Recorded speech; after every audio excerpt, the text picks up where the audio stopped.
the national average age for marriage today in the United States is 27 years old for women and 29 years old for men. This is, of course, varies from state to state. Most people will marry between the ages of 25 and 30, which I think that's a fine age too. Yeah, but look up the UK because UK is several years older than that. UK is older. UK, they're both going to be. I think UK is like 34 and 30. Let's see. People get married younger in the US than they do in the UK and most of Europe. 31. Yeah, 31. What is it for men and women though? I think it's 34 for men in the UK. Let's see. You said for men? I think so. Yeah. I think for both men and women, it's over 33. Average age of marriage, first-time marriage, has risen by 8+ years. 31 for women, 34 for men. The proportion of women who have ever been married by the age of 30 just dropped below a half in 2002. It now stands at a third, having fallen from 9 and 10. So this is what I would say. I think what you're saying is reasonable. I think there is absolutely men should stay away from. Oh yeah, and there's women should stay away 100%. from. Right. I think the tricky part to me is if we look out at a demographic of people and we find out that out of all these different tribes of people, these guys over here tend to be the most in shape and have the best BMI and the lowest body fat percentage.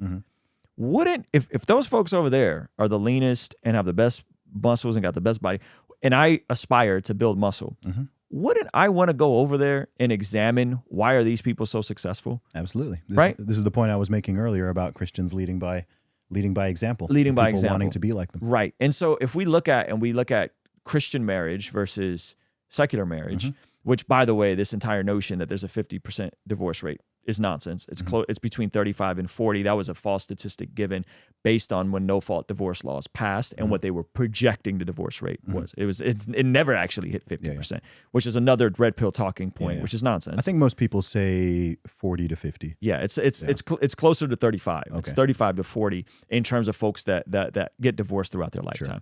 And so then the folks who get divorced are more likely to get divorced. Yeah. But then we look at Christian marriage and we find out that folks who go to church regularly and are, practicing their faith, taking their faith seriously, and those folks end up getting divorced at the lowest rates. Yes. If those folks have a slightly above average income, the whole divorce rate plummets. Yep. So most men are going to want kids. Most women are going to want kids. Who you have kids is the most important decision. Who you marry and who you have kids with, by far the most 100%. Decision you make anyway. So if we're seeing these folks over here who are creating healthy, stable families and healthy, stable environments, and they're staying married and they're flourishing, wouldn't we want to go investigate and say, what is it about these Christians that are married for decades and decades at a time, instead of acting like they don't exist, which the red pill does? Yeah. You know, one of the biggest flaws or omissions I see from a lot of red pill creators and people who speak on it is the lack of contextualization of statistics. That's good. Right? Yeah. Statistics are useful, but they can also be very misleading. Oh, yeah. Right? And there's no point, if you're using a statistic, you have to contextualize it, especially if you want to apply it to yourself. Right? So the average man can do 0 pull-ups. That's crazy. Right? Is that true? The average man can do 0 pull-ups. The average man can't do any pull-ups? 0. Gosh. Right? Less than half of guys can do a pull-up. Okay? Most men can't do more than 10 push-ups, right? If you can do over 10 push-ups... Bro, this is embarrassing. It's terrible, dude. You have to remember, dude. Is this real? Over 70% of the population is overweight and obese, right? Right? Like, dude, look, walk around the U.S. and like look at the average man, right? He's really not in shape at all. Most people can't even hold a squat position. Most people can't touch their toes, man. So, but as someone who trains, right? I don't care about the average. Yeah. The average is totally irrelevant to me because I've been working out for 20 years. So the fact that I'm not celebrating, hey, I did 1 pull-up, like I'm better than average. It's like, no, like I'm trying to knock out 30. Yeah. Right? Is that your record, 30? 28. 28. I think I got to 24. Yeah. 24, 25, but I was a little sloppy. To 28 clean ones. Come on. They weren't clean. My 25 weren't clean. But I can do 20 clean. Yeah. 20, that's top 1%, man. Yeah. Top 1%. Good job. So if you are... if you're in the 1%, yes, with fitness, that could transfer, that mentality can transfer to other areas. Absolutely, right? And so, or if you're looking at marriage statistics, right, you have to remember when you're saying that there is a, let's say, a 35 or 40% divorce rate, you have to consider that is including everything and everybody. Sure. Okay? If you are super Mr. Average Joe and you have no faith and no fitness and your money is average or below par and your morals and convictions and willpower, if you're just you're a sloppy individual. Right? If you're super sloppy, then okay, like that stat applies to you. Yes. If you have your stuff together, if you're there and you're earning a good salary and you're well educated and you've got like your stuff, then if you want to look at statistics, look at the statistics for your demographic. Yeah, it's good. You see what I mean? Right? Why are you looking at the total average ones if you're not, I think one of the biggest keys to self-awareness is knowing when you are the norm and knowing when you are the exception. It's good. We all have things that we are average, right? There's many things in the world that like I'm average. Yep. And then there's things where like I'm exceptional. Like I'm way, way, way above average in certain things. Sure. And so there's statistics that just don't apply to me. Yeah. Right? That 40% divorce statistic does not apply to someone like myself. It doesn't apply to someone like yourself. Yeah, it's good. Right? You're earning a good salary. You have religious faith. Yeah. You're picking well. You have to remember how many people pick, like people pick their husband. There are people who pick their husband or wife very stupidly. Come on. There are people who get married and then they end up getting divorced because what? One of them wants kids, the other one doesn't. Bruh, how do you not? Yeah. How do you not know that? You didn't have the How conversation. do you not know that? You didn't have a conversation. Not even like, how many kids do you want? You didn't even say, do you want kids? Do you even want kids? You wait kids? until you've done this and you've tied the knot and you've gone through all this. And then you're like, okay, so and they're like, wait, oh, you want kids? Yep.